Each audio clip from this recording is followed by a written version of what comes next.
right, welcome back guys. We're back with the C10 for another episode. A few things have moved along since you've last seen it. We've ripped off the roof, which I think you saw last episode actually. So since then, you know, we've cleaned up all the rust that was underneath the previous skin. I've epoxied underneath it and the underside of this roof skin here. So now me and Chris are just spot welding it on and on to the next bit really. I'm sure Chris will fill you in, but he's got some more repairs and stuff to do on this cab. The buck is basically done, so that's ready to be sanded and made all nice and flat. But yeah, so that's what we're on today, so let's do it.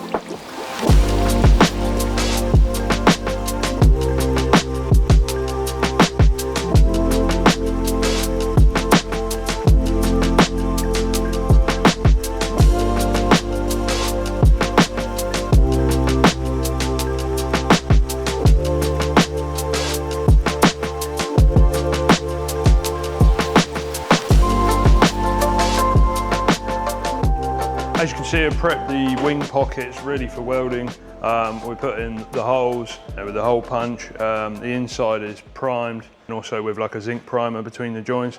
We had to go with plug welding these, but that will all be ground back nice and smooth. Trying to get in there with a spot weld is pretty difficult. You have to have all sorts of contraptions.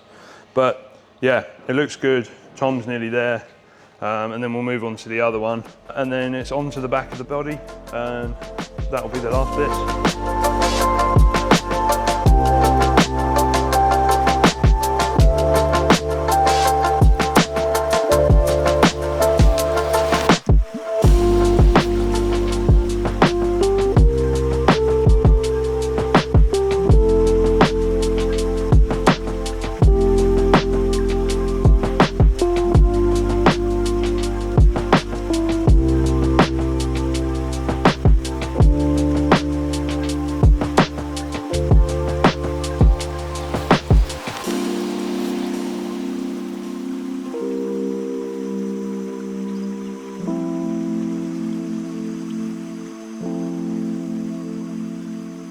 So we're back here with the buck. It's all finished up. We've sort of re-drilled the holes, making everything fit up nice. One of the problems we had to overcome with this was this is going to have like a wooden lining inside the bed. So we needed a way of having these studs on here so the wings can be bolted to it, but without having to sort of access the rear side. So we took some threaded rod, cut them down to length, and then welded them to washers. They're sort of big old penny washers, which, you know, has sort of left a semi-flush fit on the back. It worked really well. We sort of tacked them and then ground them down so it was flush-ish. And yeah, this is all going to clear the wood lining. So yeah, it works perfect. And you know, we're not going to have too much pulling. The sort of strength is spread out around the area. That's why the washers are so large. Yeah, it looks good. It's going to make it easier for whoever needs to work on it down the line. And you can see the sort of back sides, or from the inside of the cab, pretty much perfectly flush. So yeah, job well done. And the boys can move on to getting it primed, fillered, and then we'll see some colour soon.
Yeah, just finishing up this test fit here.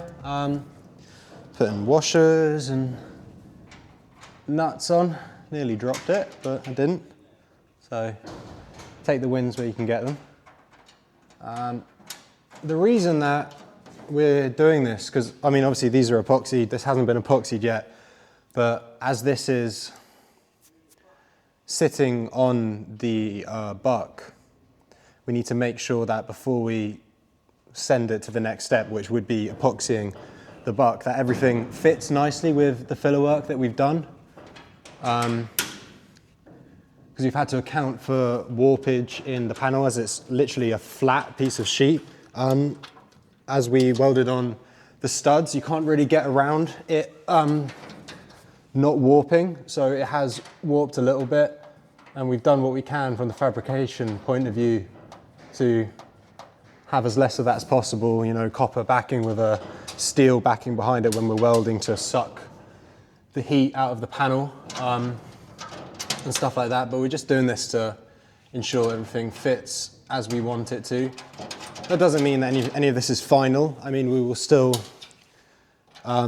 carrying on ensuring everything fits after we've epoxied it, because you can always add more filler or sand differently in different areas wherever it calls for it, really. But that's the purpose of what I'm doing now. I'm just getting everything on there, then I'll actually tighten it up so we can really see what's going on here. But yeah, quite big old wings, aren't they? Quite a lot of sanding work is coming up. You've seen the shelf full of stuff I've already put in epoxy. Like, it doesn't end anytime soon, you know. There's a whole lot of stuff to do on this, but that's the name of the game, isn't it? I mean, this is just one of the parts of the process which you don't particularly think about. You know, I mean, could you get away with not doing this? Yes. But are we going to do it? Also, yes. You know, it's just making sure that everything has been well taken care of and we're not rushing through any processes, because it's very easy, especially with these super big jobs, to get a bit overwhelmed by the whole process. But you know, you've just got to make sure you take it one step at a time, and not to necessarily focus on the end product, but actually take in what you're doing in the moment and the reasoning behind it. You know, as a painter, you do always just think about, you know, is the paint going to be shiny? You know, that sort of thing. But paintwork isn't really anything if your panel doesn't look good. You know, your paint only is ever good as your prep, and your prep can only ever be as good as the fabrication is. You know, it's a chain of events that spirals into each other. So hence why sometimes you just have to slow down and make sure you're doing it correctly. You know?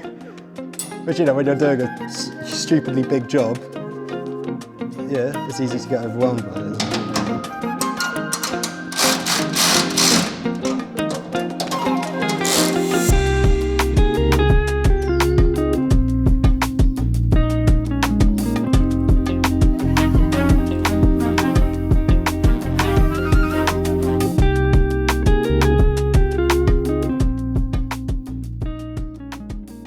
So as you guys can see, everything fits. We've got both sides on this buck here. Next step will be to get this in epoxy. Then when Chris gets back, we'll finish the fabrication work on the cab, get that in epoxy. We're gonna test fit absolutely everything together. It'll basically be the full car, just in epoxy, not in paint. And then we start to sand, and we're getting closer and closer to the finished product. So thanks for joining us on this journey, because you know, it's no small feat. So we do appreciate it, and stay tuned because more is coming and it's going to look insane. So thanks guys, we'll see you next time.